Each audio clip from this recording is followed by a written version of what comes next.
ჩვენთანან დღეს არის ხსენება მაქსიმე აღსარებლისა და მისი მოწაფეების ანასტასი აპოკრისიანის და ანასტასი ბერის წამების დღე არის. როდესაც ვითომ ქრისტიანმა ხელისუფლებამ ჭეშმარიტებისთვის აწამა ხელი მოკვეთა ენა მოკვეთა და ათრია ხელი კონსტანტინოპოლის ანუ ქუჩებში ეს წმინდა ბერები და შემდეგ გადმოსახლა ჩვენთან. როდესაც ჩვენ ვამბობ მაქსიმე აღსარებელზე ის არ არის ასე ვთქვათ რაღაცა ასეთი ძველი ეპოსის გმირი არამედ ის ყოველთვის აქტუალურია და დღესაც აღსარებლობის ჟამი დგება და არა გვაქვს უფლება წმინდა მაქსიმე აღსარებლის სენების დღეს ის საკითხები რაც აუცილებლად სათქმელია არ ვთქვათ, იმიტომ რომ არ იქნება ეს ჩვენი წირვა ასე ვთქვათ მისი შესაფერისი, ანუ ჩვენ როდესაც ვიხსენიებთ წმინდანებს, ჩვენ მათ ბაძავთ მათ ღვაწლში და ვცდილობთ რომ მათ გაკვალულ გზაზე ვიაროთ და მე მინდა ერთი რამდენიმე ეპიზოდი გითხრათ და იქიდან გამომდინარე გარკვეული დასკვნებიც შეიძლება გამოვიტანოთ. წმინდა მაქსიმე აღსარებელი ფაქტიურად მარტო დარჩა, სულ ყველა მის წინააღმდეგ იყო, სულ ყველა პატრიარქებიც მთელი მსოფლიოს და ხელისუფლება და ასე შემდეგ და საბოლოო ჯამში თითქოს გამწირული იყო და თითქოს აღარაფერი საშველი არ იყო. და ამ დროს ასე იგი მაინც თავისი ჭეშმარიტ სარწმუნოება, ანუ ჩვენთვის, ყველასათვის მან დაიცვა და საბოლოო ჯამში მის მიერ დაცული ჭეშმარიტება დღეს კვლავ აღიარებულია როგორც ასე იგი სიმართლე და ჭეშმარიტება. თუმცა სოფლიოში ისევ ისეთი სიტუაცია, როდესაც ჭეშმარიტი სარწმუნოება სხვა რაღაცებით არის ჩანაცვლებული. იქ ადამიანის უფლებების დაცვით, იქ გეი პარადებით, ნარკოტიკებით, სათამაშო ბიზნესით და ასე შემდეგ და ჩვენ დღეს გვიწევს ისევ ხმა ვიმაღლოთ და უაზრო ტენდენციების წინააღმდეგ რაღაცა ვთქვათ, იმიტომ რომ ყოველთ შეუძლებელია ასეთ ცხოვრება გაჩომებული და ჩაკუჩებული, თითქოს არაფერი არ ხდება და თითქოს ჩვენ ანუ ქრისტიანული ერი ვართ და სოფლიო კიდე ისეთ გზაზე მიდის, რომ ასე იგი სიკეთე და კეთილდღეობა არის ჩვენთვის მოსალოდნელი. არ არის ეს სიტუაცია და ამიტომაც გვიწევს რაღაცების თქმა. ერთ მაგალითს მოვიყავ კიდე აღსარებლობისა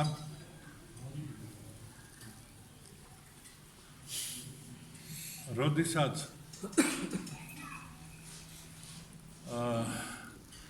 ბიზანტიის იმპერატორი იონე პოგონატი და პალეოლოგი გაცრავად და პატრიარქი კონსტანტინოპოლის და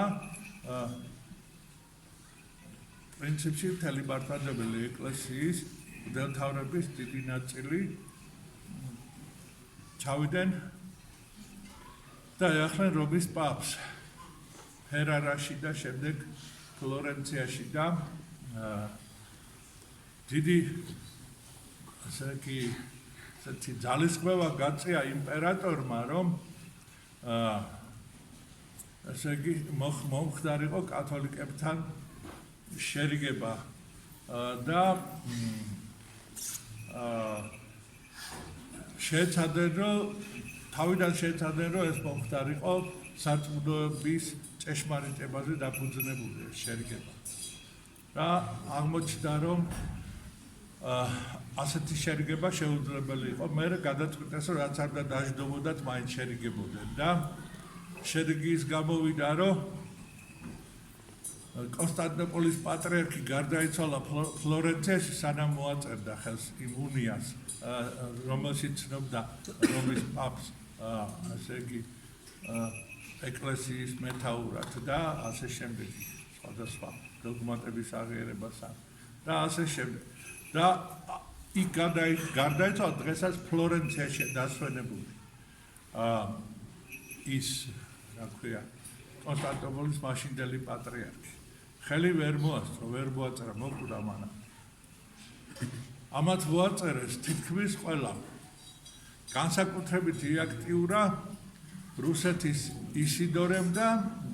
ნიკეის მე როცა იქნება უფრო კონკრეტულად საქმე, გეტყვით სახელებსაც. მაგრამ მათი აქტიურეს და საბოლოო ჯამში იმპერატორი ძალიან დიდი ზეწოლით მთავრობის უმრავლესობამ ხელი მოაწერა ამ უნიას და ერთი კაცი დარჩა. ერთადერთი მარკო ზეფესელი, რომელიც იყო საღვთისმეტყველო კომისიის ერთ-ერთი ძალიან მნიშვნელოვანი წევრი ასე კონსტანტინოპოლის ეკლესიის წარმომადგენელი და ამავე დროს ის იყო ასე ვთქვათ წარმომადგენელი ანტიოქიის საპატრიარქოსით. მისგან ჰქონდა მინიჭებული ეს უფლება, რომ დაეცვა ესე იგი მათი ინტერესები, მათი პოზიცია. და მარკო ზეფესელმა არ მოაწერა ხელი და ქართველები, რომლებიც იქ იყვნენ ამ კრებაზე, რომ დაინახეს, რომ უთანასწოროდ იყო სიტუაცია, გაიპარენ საერთოდ, რომ ხელი არ მოეწერა. ანუ იქ არ ჰქონდათ იმან საშუალება ხმამაღლა ელაპარაკათ, იმიტომ რომ ჯერ ერთი იმდენი ენა არ ჰქონდათ ის შესაძლებლობა იმდენი ელაპარაკათ მათ ენაზე, რომ გაეგებინებინა თავიანთი მყარი პოზიცია, თუმცა რომის პაპთან შეხვედრის დროს ძალიან მნიშვნელოვანი დიალოგია დაფიქსირებული. ცნობილია ეს დიალოგი და ძალიან მყარად და მტკიცედ დაეცეს ჭეშმარიტებას. შემდეგ იქიდან წასვლა ფაქტიურად გზები გადაკეტილი იყო, არავის არ უშვებდეს და თავი მოიგიჟიანეს და გაიპარეს. ანუ ქართველებმა არ მოაწერეს ხელი ამ უნიას. და რაზე ვამბობ? რატო ვამბობ მე ამას ყველაფერს? იმიტომ ვამბობ, რომ ასე თითო კაცია ხოლმე ხანდახან, რომელიც აუცილებლად ამბობს იმას, რაც უნდა ითქვას. მერტვა არ აქვს ნასტრო დღესდღეობით ჩვენ ასე ერთ კაცზე დავრჩეთ და მარტო ერთ კაცს გქონდეს ჭეშმარიტების სიტყვის საშუალება და შესაძლებლობა. და ერთი რამეც კიდე მინდა გითხრათ. იონე ოქროპირი, ესე იგი იონე ოქროპირთან მივიდა ერთ-ერთი ქვრივი ქალი და უთხრა, რომ მიწას მართმევენ. ხო და როგორ ართმევდნენ ესე? იყო კანონი, რომლის მიხედვითაც სადაც მეფე ყურძენს შეჭამდა ის ის ვენახი უნდა გადასცემოდა მას. ანუ რო შევიდოდა შეჭამდა იქ ყურძენს, მთლიანად გადაეცემოდა. იმას ან გამოისყიდნენ, ან კიდევ ესე სხვა მიწის ნაკვეთს გადასცემდნენ და ამ ადამიანს ეს ჰქონდა ერთადერთი შეჩენდა მისი ქმარი ძალიან მძიმე ვითარებაში, ესე იგი, ზეწოლით და რაღაცა მძიმე მდგომარეობაში ჩაგდეს და გარდაიცვალა და ერთადერთი რაც ჰქონდა ეს ჰქონდა და იონე ოქროპირმა ძალიან ისე მტკიცად დაიცვა ეს ადამიანი და მისი ეს საკუთრება და უფლება და ასე შემდეგ. აქედან გამომდინარე მე მინდა ვთქვა დღევანდელობასთან დაკავშირებით, რომ შემყურებს უცნაური რაღაცა მოესმა და არავინ არ უარყო და ალბათ მართალია. იმიტომ რომ გავიგე, რომ რიონის ხეობა გადაუციათ ერთი საუკუნით თურქული კომპანიისთვის. და იქ ადგილობრივი მოსახლეობა ზოგიერთი ვინც ცხოვრობს არც მიყიდულია არც არაფერი და იქ გაჩერების უფლებას არ აძლევენ ეს ჩვენ გვჭირდება და ასე შემდეგ ჯვარი მოთხარეს გადააქვს იქ რაღაცები ისეთი მოხდა რაც მიუღებელია საერთოდ და კი არ ესიამოვნება ზოგიერთებს მაგრამ ხელისუფლებას უნდა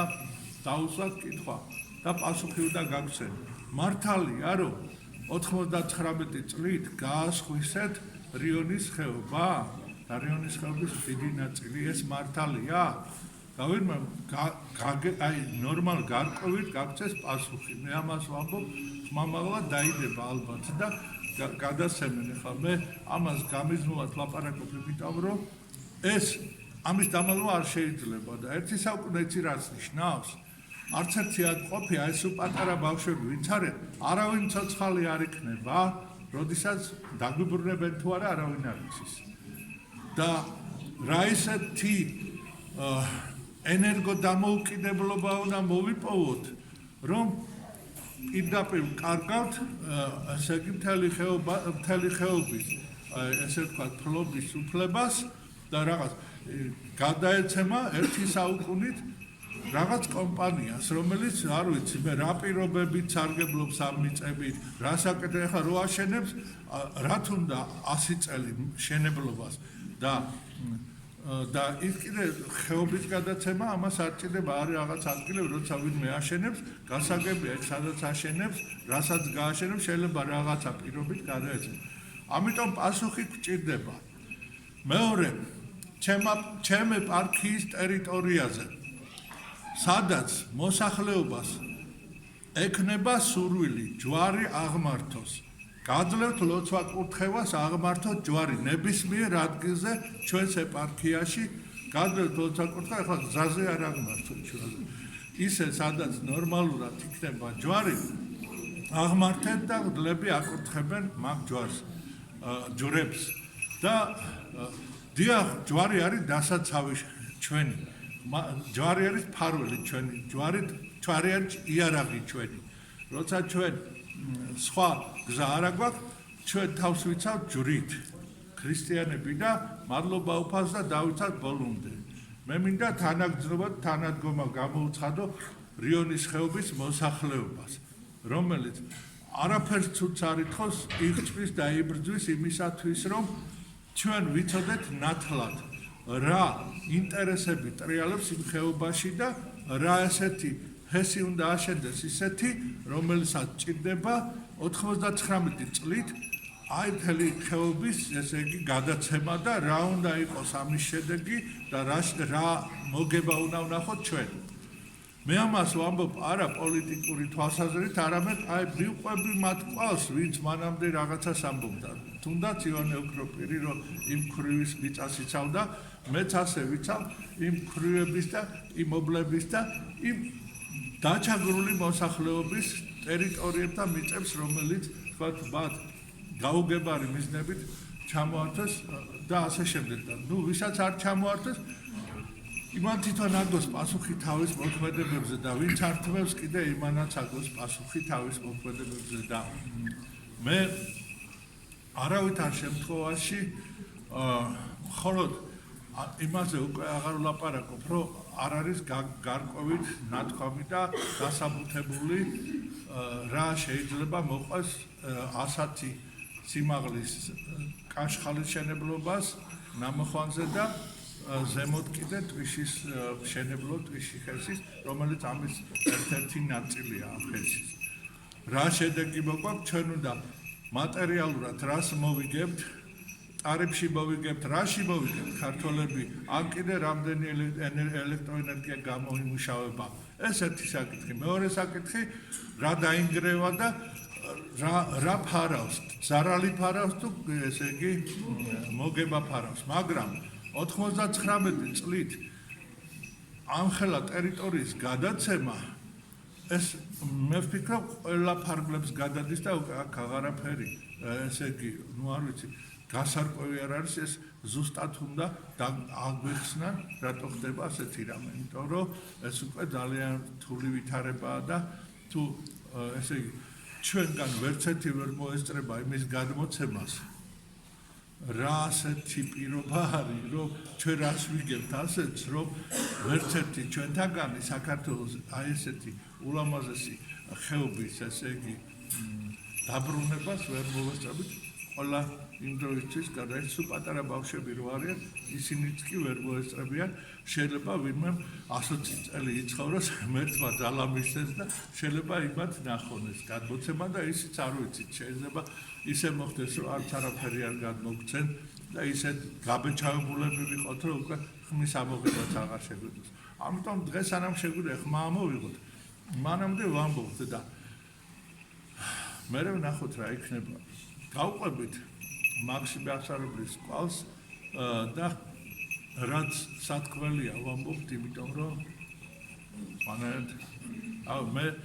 მე ისე არ შემიძლია სხვანაირად როდესაც არის ესეთი საკითხი რომელზეც აუცილებლად უნდა ეთქვას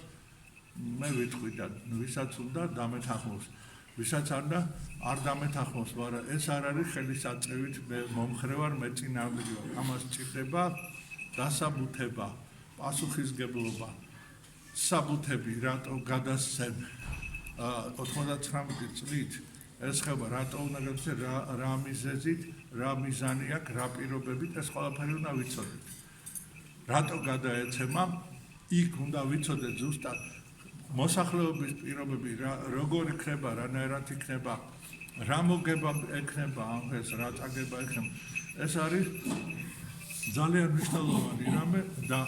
ჩემ ეპარქიას ეხება პირველ რიგში მე ამაზე იმიტომ პირველ რიგში ვამბობ ვისაც ეს საკითხი არა გააზრებული და გათვითცნობიერებული აი მისთვისაც ვამბობ რომ ეს არ არის მხოლოდ თქვათ აი ორი რეგიონის თქვათ დასავლეთ საქართველოს თუნდაც საკითხი არამედ ეს არის საკითხი მთელი საქართველოსი და ყველას ეხება ეს და თუ ხმამაღლა არ ითქვა რაღაც ისე მიდის საქმე რომ ჩვენ გმირები ყავს მელიაშვილები და ესე იგი მათი დამქაშები რომლებიც ესე იგი ასხვისებენ ეგერ დავით გარეთს და გვერდში უკანან ეს ვითომ ოპოზიცია რო არის და ერთი ჯერ გაყიდეს და ეხლა ერთ ამბავში არიან და ისე ლაპარაკობენ გმირობაზე თითქოს ახლა ეს ჩაოლებრივი გამყიდველი არ იყოს ხელი მოაწერა საბუთზე რომელშიც თქვა უცხო ქვეყანას გადასცა ტერიტორია მაგრამ ესენი ასე პათოსით რო ლაპარაკობენ მეორე მხარე რომ როგორ ქნა რომ ის გაყიდა და ასე შემდეგ თვითონ 99 წლით ერთი საუკუნით აბარებს რიონის ხეობას მითხარით რა განსხვავებაა და ის ღალატია და ეს ჭეშმარიტების ბრძოლაა და ეს არის ნუ ვერ გაიგებ რა ანუ აბსურდის ქვეყანაში ცხოვრობთ და დღეს ნარკომანი არის განვითარებული პიროვნება და ნარკომანიას იცავს საკონსტიტუციო სასამართლო და აცხადებს რომ ნარკომანია არის განმავითარებელი ესე იგი საშუალება და ამიტომ კონსტიტუციური უფლება მოსახლეობის რომ მოიხმაროს ნარკოტიკები. ნუ ასეთ სიგიჟე, მაგრამ ეს არის ფაქტი. ჩვენ ყოველდღე გვეუბნებიან რომ ფეხბურთის ჩემპიონატს ატარებენ, თურმე კრისტალბეთი ატარებს ჩემპიონატს, ანუ კრისტალბეთი არის სათამაშო ბიზნესი, რომელმაც დაღუპა მთელი საქართველო, ხო? ამას ძალიან ისე ომახიანად ნებისმიერ არხზე ესე გადმოგცემენ რომ თურმე კრისტალბეთ ეროვნული ლიგა, ხო და ასეთი ლიგები საშინელება ვითომ სპორტია და სინამდვილეში აქ ხდება ასეთი გაყიდვა აქაც გაყიდვა სულისა ფაქტიურად იმიტომ რომ ასეთი რამეა და აქვე არის ის დისკრიმინაციული კანონი რომელსაც ანტიდისკრიმინაციული ქვია რომელიც დისკრიმინაციას უწევს მოსახლეობის უდიდეს უმრავლესობას და ასე იგი უმცირესობის სახელით ფაქტიურად ვითომ მათი უფლებების დასაცავად შემოდის დიქტატურა უმცირესობისა გეი დიქტატურა და ეს ფაქტიურად ცებატყეპა და ერთი ამბავი მიდის ვის წინააღმდეგ, არა გეების წინააღმდეგ, არამედ ჩვეულებრივი ადამიანების წინააღმდეგ, ვინც ამბობენ, რომ ამის პროპაგანდა არ შეიძლება. და აქედან გამომდინარე ძალიან ბევრ რამეზე უნდა დაფიქრდეს ის, ვინც პარლამენტში ზის, ის ვინც პარლამენტში არ შედის, ის ვინც რასაც არ უნდა აკეთებდეს და ვისაც აქვს პრეტენზია ხელისუფლებაზე, ყველა ამასთან დაკავშირებით პასუხები უნდა გასცეს მოსახლეობას. და არავის არაფრისთვის არც ერთი ხმა არ უნდა მისცეს არავინ. იმიტომ რომ აქ უკვე ძალიან გავიდენ თავს, იმიტომ რომ შეხედავ ახლა გუშინ ესე იგი ბავშვებს როგორც იყო ხოლმე ყოველთვის მაქსიმუმის დღესასწაულზე სკოლიდან ბავშვები მოდიან ხოლმე დღესასწაულს ესწრებიანი ისა რა ქვია დროშებით ყველაფერი დაიცავენ დისტანციას, ყველაფერს გააკეთებენ იქაც და ყველაფერს ისე გააკეთებენ, თუმცა გითხრეს რომ არ შეიძლება სკოლიდან გასვლა ბავშვების რესურს ცენტრის უფროსმა რომ გკითხეთ რომ ეს საით რატო აკეთებთ ასე თქვენს რო ზემოდან გვეუბნებიან მე დავარეკინეთ სამინისტროში და იქიდანაც თქვენს რომ არ შეიძლება და ნუ ესე იგი როგორ ვილაპარაკოთ ახლა ჩვენ დღეს არ ვიცი ესე იგი და მიზეზი რა არის მიზეზი ის არის რომ ცხოვრო წყუში გამგეობაში ტუალეტები ხეხეს ბავშვებმა ეს არის მიზეზი რომ ჩვენთან მაქსიმუმის დღესასწაულზე ბავშვებს არ უშვებენ იმიტომ რომ გამკაცდა კონტროლი აი მე და ცუდი დროა ხო და კომუნისტების დროს იყო დაახლოებით ესე და ბავშვები არ უყურებდნენ იმათ დადგებოდნენ და როეუბნებოდნენ და არ წახვიდეთ მაინც ვიდიოდეთ ტირვაზეც მოდიოდნენ ლოცვაზეც მოდიოდნენ ერთად ვიდექით და ყველაფერი დღეს ტვირების გამო რეცხვა ხდება აი ბავშვებსაც 1000 ნაირ სისულელეს ასწავლიან და ეკლესია მტრად უნდა წარმოადგინონ და ის რა ქვია ის ადამიანის უფლებების დამცველები ჭყალებში გრანტი ჭამია ჯგუფები რომელიც ფულებს აკეთებს და ის ტელევიზიები რომლებიც ემსახურებიან მათ ისინი არიან კეთილის კეთებლები და ეს ჩვენ ვართ ბნელები და უაზროები და რა უნდა ვქნათ მე ვიცი ახლა წამომესევიან მე ვიცი ახლა იქნება ყველანაირი ყველაფერი მაგრამ რო არ თქვა არ შეიძლება და იმიტომ რომ ადამიანი ერთხელ ცოცხლობს და ღმერთმა რომ დაგაყენა ისეთ ადგილზე რომელი ადგილიც ხალხის წინაშე პასუხისგებლობით პასუხისგებლობისკენ გიბიძგებს ხო არ შეიძლება იყო თავარი და შენი მოსახლეობის და შენი მრევლის ინტერესები არ გესმოდეს და არ იცავდნენ და თუ ამისთვის უნდა დაისაჯო მადლობა ღმერთს დავისაჯოთ სიმართლისთვის ჯობია დასჯა ვიდრე თქვათ რაღაცა იქ რა ვიცი 1000 რამე მაიმუნობა შეიძლება გააკეთო და ფარულად და რაღაცებში გარიგდე გამორიგდე იქ რაღაცა ინტრიგები რაღაცეები და შედეგი რა არის შედეგი ის არის რომ მე უფალი კითხავს იმ დროს როცა ესეთ სიტუაცია იყო როგორიც არის რას აკეთებდი რატო არაფერი არ თქვი რა უნდა უთხრა რომ დამპირდნენ ამას დამპირდნენ იმას რა ვიცი თუ იმეს რამე უნდა მართლა გული შესტკივა მართლა ქრისტიანია ნებისმიერი ადამიანი შეიძლება იყოს რა ვიცი კარგი გამკეთებელი გინდა პოლიციაში იყოს გინდა მთავრობაში იყოს გინდა ყველგან სადაც გინდა იყოს შეუძლია იყოს ადამიანი ღირსების მატარებელი და შეიძლება იყოს დამჩაგვრელი იმიტომ რომ მას უბრძანეს და მე უნდა ილაპარაკოს რომ იცი მე რატო მოვაწარე ხელი იმიტომ რომ მაშინ ისეთი დრო იყო და არ იცი რატომ დავიწყე მე ხალხის წინააღმდეგ გამოსვლა იმიტომ ვეჯაჯგურებოდი ხალხს და იმიტომ რომ მაშინ ეს დამავალეს იმიტომ რომ იმის ტერიტორიაა და მანამდე იმის ტერიტორია არ იყო როდესაც თქვათ ის ხალხი იქიდგა და უცებ მერე აღმოჩნდა იმის ტერიტორია ანუ როცა გაწყობს მაშინ შენ ტერიტორია როცა არ გაწყობს არ არის შენ ტერიტორია გაუგებარე იქ ერთი ადამიანია ცხოვრობს პირდაპირ ზის პირას არ გაუყიდია თავისი მიწა, მოვიდნენ და ეს კომპანიის მიწაო, კაცო თავის პირადი საკუთრება. ხო და პირადი საკუთრებაა და ესე იგი ეუბნებია რომ შენი არ არისო და აქედან გავიდეს უყალა ეს კომპანიის მიწა არისო და როგორ არის ის მიწა. ნუ თურქეთზე არ ვაკეთებ ხაზგასმას, რატო იცით?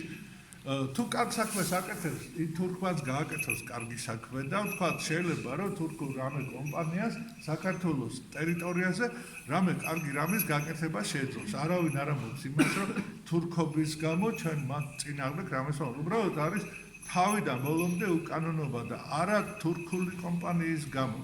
არამედ ჩვენი ხელისუფლების არასწორი მოქმედების გამო და ჩვენ იმათ მოვთხოვთ პასუხი და ამათ არაფერი არ ვკითხოთ, ესე არ არის. როგორ მიეცე 99 წლით იმას, რომ მე იმანით არეშოს და შენი პოლიცია უნდა დააყენო და შენ მოსახლეობას უნდა ეჯაჯგუროს, რომ წადი აქედან და შენ არა გაქვს უფლება შენ რამე გააპროტესტოს, არ რამე სიტყვა ამოიღო და ესე არ არის და რა ვიცი, მადლობა უფალს შემინდოს ყველა ვისაც მე ხლა ვაწყენინე ოღონდ თუ ვაწყენინე იმიტომ რომ არაკეთებს ამას და არ არის ამ ყველაფერში დამნაშავე, რასაც მე ვამბობ, დიდი სიამოვნებით ბოდის მოვხდი, ოღონდ ძალიან ესე გარკვევი და მკაფიოდ თქვას, რომ ეს ასე არ არის, შენ ვამბობ, აი ამ ქალს მიწას არ ართმევენ, ის ტერიტორია 99 წლით არ არის გადაცემული, რომ მოსახლეობას მოусმენენ და მოსახლეობასთან ერთად განიხილავენ საკითხს, რომელიც ეხება ენერგოუსაფრთხოებას ვერ გამიგია. ენერგოუსაფრთხოება 99 წლით სხვა ქვეყნის კომპანიის საკუთრებაში მიწის გადაცემასთან ერთად აი როგორ არის ტოლფასი ეს ენერგოუსაფრთხოება ეს არ მესმის და ანუ ამ საკითხებზე პასუხი გამცენ და მე ბოდის მოვიხდი მე ყველა ამ ჩემს სიტყვაზე და ყველაფერს უკან ავიღებ და თუ გინდა დამსაჯეთ, იმიტომ რომ მე მიჩვენია რომ დამსაჯოთ იმისათვის რომ თქვენ ეს არ გააკეთეთ და უაზროდ ვილაპარაკე, ვიდრე თქვა და არ თქვა და მე იყოს ისეთი სიტუაცია. ნუ ყოველ შემთხვევაში უამრავ ადამიანს თქვა ესა და ისე სიმართლეს გავს. და გარკვევა როცა გვიდოდა ეს 99 წელი ისე წამოვიდა წინ, რომ როდესაც ქონდა საუბარი არც იმ შეხვედრაზე, რომელიც ჩვენთან რეზიდენციაში, არც მანამდე თბილისში შეხვედრა, ამ 99 წელზე არავინ არაფერს არ ამბობდა და არც ვიცოდით. თორე ეს ძალიან მნიშვნელოვანი სალაპარაკო იყო და მე საერთოდ არაფერზე არ დავეთანხმებოდი იმ შემთხვევაში, აი შეხვედრაზეც კი არ დავეთანხმებოდი, ჯერ მოვთხოვდი იმაზე, გაესაჯარებინათ ის დოკუმენტი და მე მოსახლეობასთან რამეზე ლაპარაკი ქონოდეთ პირი მოსახლეობისთან ლაპარაკისა. ასე პოლიციელებს ქონდეთ პირი თვალებში ჩახედვისა თავისი მეზობლებისთვის, მეგობრებისთვის. ისე არ მოიქცენ, რომ სირცხვილი იყოს მე მათი დანახვა და გამოჩენა იმ ხალხს გავუგოდნენ. ან კიდე შეიძლება ვიღაცა უტიფრობით პირიქით დაიწყოს იქით, თქვენ გიჟები ხართ, სულელები ხართ, ჩვენ ვართ მაგრები და ჩვენ ვართ მაგრები და ჩვენ ვაკეთებთ ქვეყნის საქმეს და თქვენ კიდე ესე ანგრევთ ქვეყანას. ესე იგი სოფლის მოსახლეობა, რომელიც იქ თავის მიწებს იცავს, ესე იგი ანგრევს ქვეყანას და იქ ვიღაცები არიან თურმე სხვა სოფლელები, რომლებმაც გაყიდეს თავისი მიწები და ისინი ითხოვენ, რომ აშენდეს ეს ხესი და ანუ გასაგებია, ფულის ინტერესი კარგია, მაგრამ ჯერ ქვეყნის ინტერესია და ქვეყნის ინტერესი ჯერჯერობით გაუგებარია ვის აქვს სურვილი რომ ქვეყნის ინტერესებიდან იმოქმედოს. კითხვები დაისვა, სასჯელისთვის მზად ვარ და ყოველ შემთხვევაში როგორც იქნება, ისე იქნება. ყველას დიდ მადლობას გითხრით, თუ ვინმეს რამე გაწყენინეთ, ისე ამ ამბავში არა, ჩვეულებრივად ან ვინმეს მიმართ არასწორად მოვიქეცი. ან რაღაცა ისე დანაშაული ვინმეს წინაშე მიმიტვის, ან გული ვატკინე, ან ცუდად უცხარი რამე შენდობას თხოვ ყველას. ჩვენს ეკლესიას თხოვ შენდობას, თუ მე ახლა ამ ლაპარაკით ვინმეს თქვათ პრობლემა გაუჩინე ყველასთან ბოდიშვიხდი, იმიტომ რომ მე არც შევთქვაში არ ვცდილობ აქ რომ რაღაც ისეთი ინტერესები გავაჟღერ, რომელიც არ რა ვიცი, მეუფე დაგვოცეთ. თქვენი მოგზაურობა ზუსტად მეუფე ანტონი მოგზაურდა. ხო და დავიცი, ეს იყო ჩემი სიტყვა და მაქსიმე ახსარებლის სენება არის და აი ამ სიტყვებით მოგბართეთ. დანარჩენი როგორც იქნება მზად ვარ მე. მეუფე ანტონი მომგზავრდა, ძალიან გაგვეხარა. დღეს ამ ჩვენ დღესასწაულზე და მე მინდა მოგილოცოთ მეუფე დღევანდელი დღეს ინა მაქსიმე ახსარებლის სადგომზე. ქონეთაქეს მშვიდობა და სიხარული და ზოგადად საქართველოში სიკეთე ყოფილიყოს. მე მინდა გთხოვთ მეთქეობით ისი ამოვნებით